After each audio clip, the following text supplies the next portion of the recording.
Hello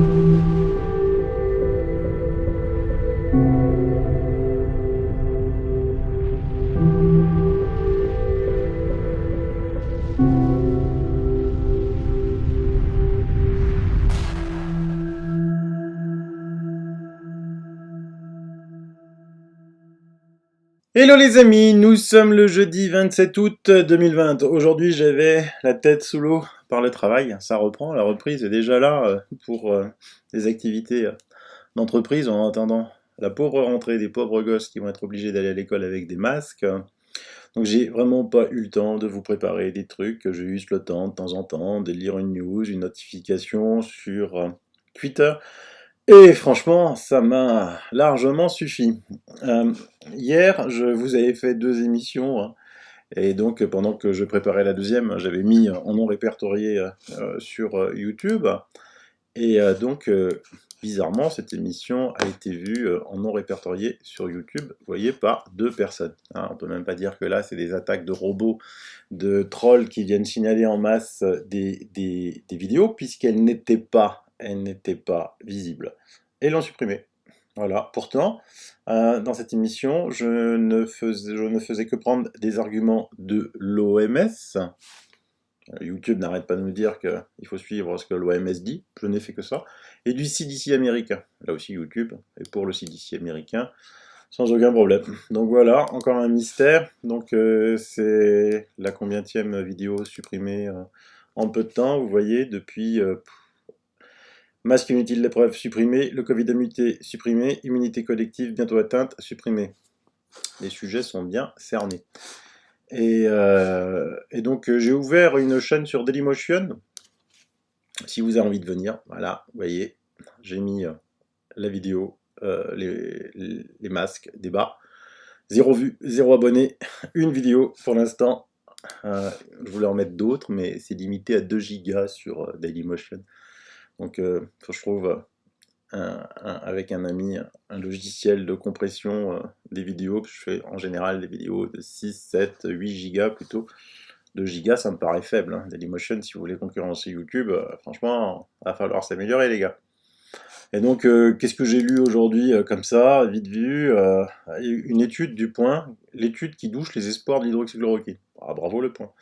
Et donc, après les études de Belgique que je vous ai présentées cette semaine, d'Italie, d'US, prouvant que l'hydroxychloroquine fonctionne passée sous silence, le Point nous sort une étude de Fiolet, un type qui s'appelle Fiolet, le nutritionniste et militant anti-HCQ de la première heure. Et en fait, si on va regarder Fiolet qui c'est le gars qui disait sur France Culture, non, ce n'est pas du tout un complot, cela se base sur les dernières études scientifiques, dont celle de The Lancet. Vous vous rendez compte un petit peu l'étude fausse, mensongère que le Lancet a dû lui-même rétracter, lui il se basait sur ça. Et là, ils nous sortent la même chose. Ils sont sans fond. Ils sont sans fond. Et donc en plus, non seulement c'est encore une fraude, puisque cette étude dit avoir sélectionné 29 études sur 839, dont celle de Raoult, alors que c'est faux, il n'y a que 17 études prises en compte. Donc je vous avais présenté plusieurs de ces études. Bon, qu'est-ce que vous voulez que je vous dise? Ça passe sur les médias, hein. Il y a même Karine Lacombe, celle qui est la troisième scientifique la mieux payée par Big Pharma en France, qui dit que la dynamique de l'épidémie n'était pas la même à Paris qu'à Marseille en mars-avril. Voilà, vous avez vu, c'était pas la même dynamique. À Marseille, il n'y avait pas de cas, car il n'y avait vraiment pas de cas. Moi, comme vous le savez, j'ai travaillé sur le call center pour les drives à Marseille, et je peux vous dire que des cas, il y en avait beaucoup. Je comprends pas comment on continue à inviter des gens comme ça sur les plateaux télé. Surtout que si on regarde au niveau statistique, du 15 juin au 25/8, Paris, ils ont eu 456 hospitalisations. Bouches-du-Rhône, 483.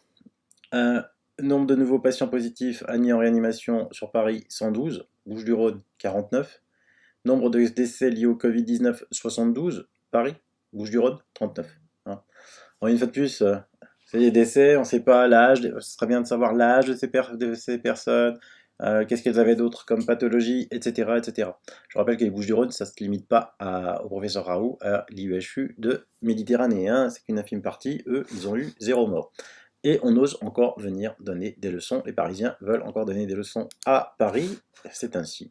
Donc les gens sont un petit peu perdus en ce moment. complètement perdu, hein, bah, c'est la théorie du choc, hein. Je vous ai déjà expliqué, chaud, froid, gris, blanc.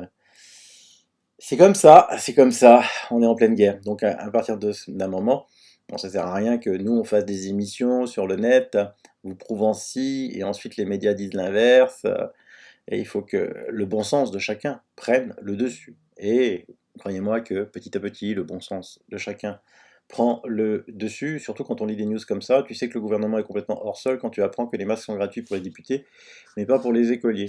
Alors évidemment, ils ont essayé de faire passer ça pour une fake news, hein, mais non.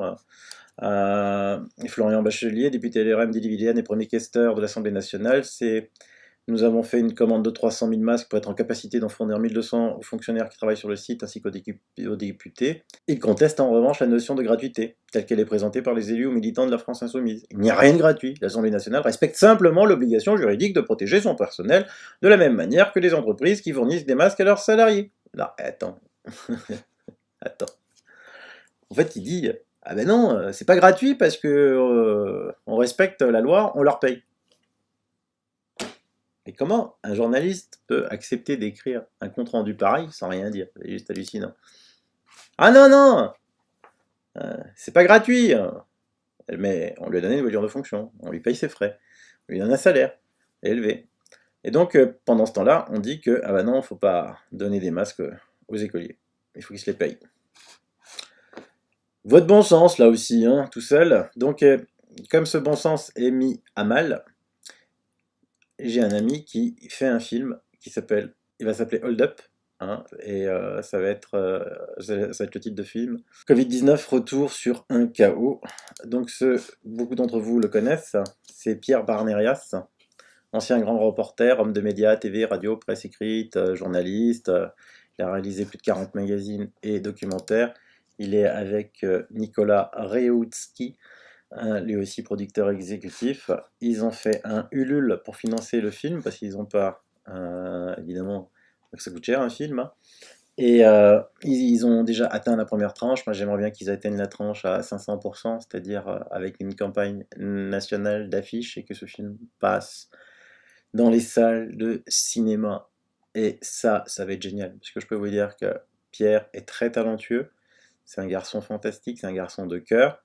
Moi je sais, je connais déjà nombre de personnes qu'il a interviewées, elles sont toutes fantastiques, et ils vont en interviewer d'autres. Il m'a dit hier soir que son objectif était une sortie de film pour le fin septembre. Bon, il faudrait que j'y sois aussi dedans, mais bon, il faut que j'aille à Paris. Et là, franchement, ça va être la guerre, quoi, hein, pour aller sur Paris. Je le remercie beaucoup, mais je vais lui envoyer d'autres personnes beaucoup plus intéressantes que moi encore. Donc voilà, je vous embête pas plus pour ce soir. Ah si, tiens. Vous savez, je vous avais déjà parlé de ce mystère-là, des chevaux qui sont mutilés. Je vais juste vous montrer comment la presse traite ce genre d'affaires. Ici, on a un article qui date récemment, hein. Je vous les mets dans les liens. De plus en plus de chevaux sont mutilés ou tués. Voici ce qu'on le sait de cette attaque. Je vous laisserai lire l'article en entier. Mais on peut lire dans cet article, à chaque fois les animaux sont retrouvés avec une oreille en moins, l'oreille droite le plus souvent. C'est la caractéristique la plus saillante de ces affaires. Dans la plupart des cas, d'autres mutilations sont pratiquées. À chaque fois, la découpe des organes est chirurgicale. Note dans Le Figaro, Pauline Sarrazin, qui travaille dans le milieu hospitalier et dont la jument est morte dans ses bras après avoir eu l'oreille tranchée et le museau sectionné. Donc vous avez bien lu, chirurgical. Et plusieurs éleveurs affirment que les coupables sont des professionnels qui connaissent bien les équidés et leur tempérament. Il faut savoir passer les clôtures, prendre un cheval du troupeau sans créer la panique, sans faire de bruit, sans savoir l'immobiliser. Avance Lydie Cerisier, dont la ponette Shetland est morte, l'oreille coupée dans une écurie de la Somme en mai. Même constat pour Pauline Sarrazin. Curieusement, elle n'a relevé aucune trace de sang au sol. Décrit-elle toujours au Figaro. Incroyable. Chirurgical, pas de trace de sang. Eh bien, regardez, ils ont trouvé la solution, c'est tombé aujourd'hui. Paf, cheval mutilé après sa mort dans le Loir. L'enquête écarte la piste humaine. Les mutilations qui pouvaient avoir une apparence rituelle, oreille coupée, œil retiré et museau tranché. Donc là, ils oublient de préciser découpe chirurgicale et absence de sang. Résulterait de petits rongeurs ou d'animal de plus grosse taille tel que le blaireau. Voilà. Et donc, l'enquête ouverte pour vol et recel d'organes animaux, après la découverte de mutilations sur une carcasse de cheval, a été classée sans suite dans la loi, des expertises ayant exclu toute intervention humaine, ont indiqué. Donc voilà. les blaireaux. Alors les blaireaux savent faire des découpes chirurgicales et ne pas laisser de sang sur le sol. C'est comme ça que la presse traite aussi de tous les sujets sans réfléchir une seule seconde de ce qui se passe ailleurs et de même de ce qu'ils ont écrit avant. Voilà. Je suis désolé, hein. Mais si c'est ça être journaliste en 2020, je crois que pour une fois je suis d'accord avec Bill Gates qui remplace ces journalistes par des ordinateurs. Allez, bye bye. Peut-être qu'ils feront pas les mêmes erreurs en plus, hein.